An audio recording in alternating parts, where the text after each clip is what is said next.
Una vez hemos tenido en cuenta cuál es nuestro punto de partida, la situación actual de nuestros ahorros, 2, sabemos por qué queremos ahorrar y 3, sabemos cuál es nuestro nivel de tolerancia al riesgo, nuestra cartera de inversión tiene que estar suficientemente diversificada. 2, tiene que tener un componente de instrumentos líquidos que se pueden convertir fácilmente en efectivo para hacer frente a gastos imprevistos.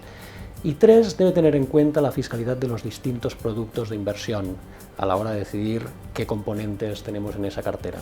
Por ejemplo, los planes de pensiones tienen una fiscalidad relativamente atractiva y eso lo debemos tener en cuenta.